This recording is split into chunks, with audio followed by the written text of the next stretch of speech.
उपसभाध्यक्ष जी, मैं शुरू में यह निवेदन कर देना चाहता हूँ कि राष्ट्रपति पद और राष्ट्रपति के लिए मेरे दिल में बड़ा आदर है। इसमें किसी को संदेह नहीं होना चाहिए। लेकिन जब मैंने इस भाषण को पढ़ा है तो मुझे घोर निराशा हुई है और मुझे याद आता है कि इस तरह का भाषण आज तक इस सदन में पेश नहीं किया गया। यह उम्मीद नहीं थी कि हमको कि राष्ट्रपति के भाषण में इस तरह की बात कही जाएगी। राष्ट्रपति के भाषण में यह उम्मीद की जाती है और देश चाहता है कि देश के सामने जो मौलिक प्रश्न हैं आगे आने वाले वर्ष में उनको कैसे हल किया जाएगा, इसकी कुछ रूपरेखा मिलेगी। इस बात का कोई संकेत इसमें नहीं है। कौन से ऐसे प्रश्न हैं आज देश का सबसे मौलिक प्रश्न है यहाँ की गरीबी मिटाने का। क्या सरकारी पार्टी के लोग इसको नकार सकते हैं कि यह प्रश्न नहीं है? सरकारी पक्ष से जो जवाब आएगा तो वह उसमें बताएंगे, लेकिन इसमें तो कोशिश यह हुई है कि किस तरह से गरीबी और बढ़े। यहाँ इसके जरिए उल्टी गंगा बहाई जा रही है।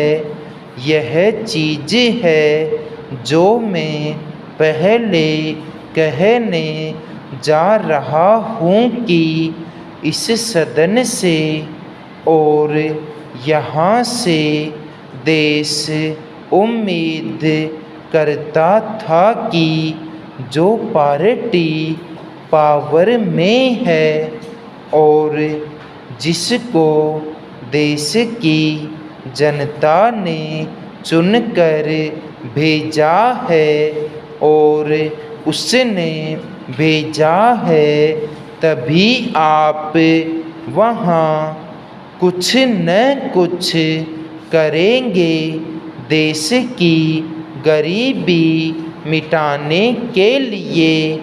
लेकिन आप कुछ करिए तो मैं पहला आदमी होऊंगा जो आपका साथ देगा। लेकिन आप कुछ भी नहीं कर सकते हैं, यह मैं जानता हूँ। कहाँ आपकी ताकत है और कहाँ आपका कलेजा कांपता है, इसकी गहराई में मैं नहीं जानना चाहता, लेकिन मैं उसे जानता हूँ। इस गरीबी को मिटाने के लिए इस भाषण में कुछ नहीं है और जो बातें इसमें दी गई है इसमें कुल 40 मुद्दे हैं। इसमें पहला तो परिचयात्मक है और अंतिम में सदस्यों का स्वागत किया गया है। बाकी 38 मुद्दों में से एक भी मुद्दा ऐसा नहीं है जिससे सरकार इस देश की गरीबी को मिटा सकती हो। कहीं कुछ नहीं है और जो बातें दी गई है राष्ट्रपति के भाषण में ये तो अखबारों में रोज छपती है और अक्सर छपती रहती है। मुझे ऐसा महसूस होता है कि सरकार को इस विषय पर सोचने के लिए पूरा समय नहीं मिला है और अगर मिला है तो जल्दी जल्दी इसको लिखा गया है इसलिए कि कुछ बातें दे दें और उनको ही राष्ट्रपति के मुँह से कहलवा दें।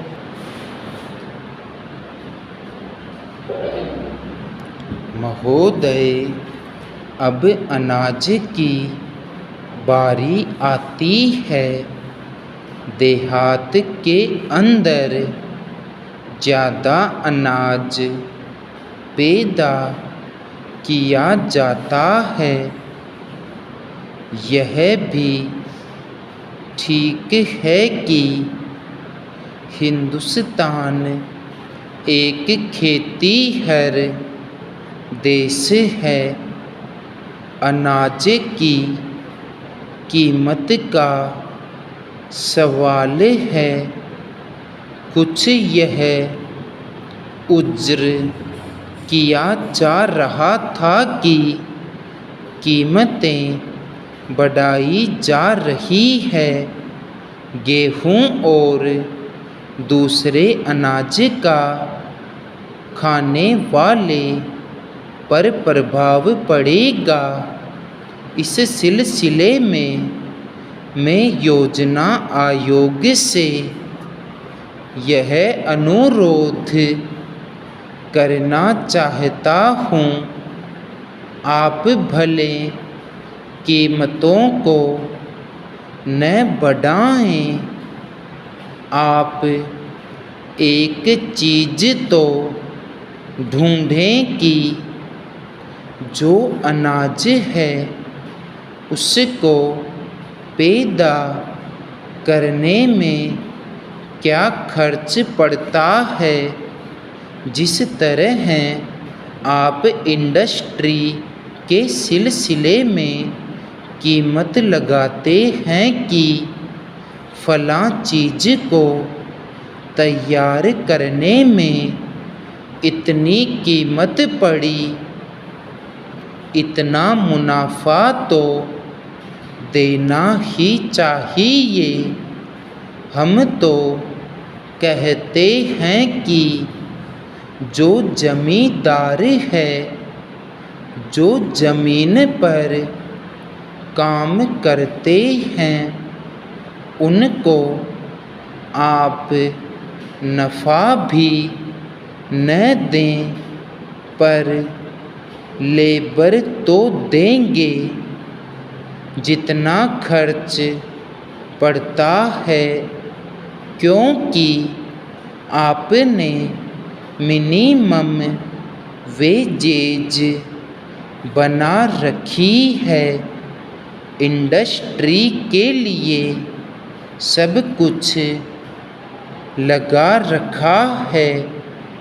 उसी तरह उसी हिसाब के मुताबिक अगर आप अनाज पर ही वह चीज़ लागू करें तो मैं समझता हूँ कि न दाम बढ़ाने का सवाल पैदा होगा, न ये सवाल पैदा होगा कि उपभोक्ता को बहुत महंगा पड़ रहा है। इस वास्ते सबसे ज़रूरी चीज़ यही है कि उसकी कीमत तय करते वक्त यह चीज़ ज़रूर देखी जाए। इसके अलावा देहात के लोगों के लिए सड़कों का सवाल है।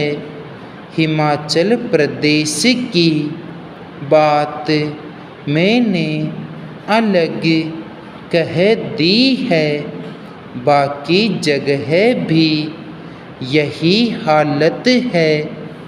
देहात में कोई चीज़ पैदा कर दें, उसे शहर तक, बाजार तक लाना बहुत मुश्किल है। जैसा रत्न स्वामी जी ने कहा, देहात की सड़कें ज़रूर बननी चाहिए ताकि लोग आसानी से आ जा सकें और जो उनकी पैदावार है उसको बाजार में ला सकें ताकि उनको उसकी कीमत मिल सके। समाप्त।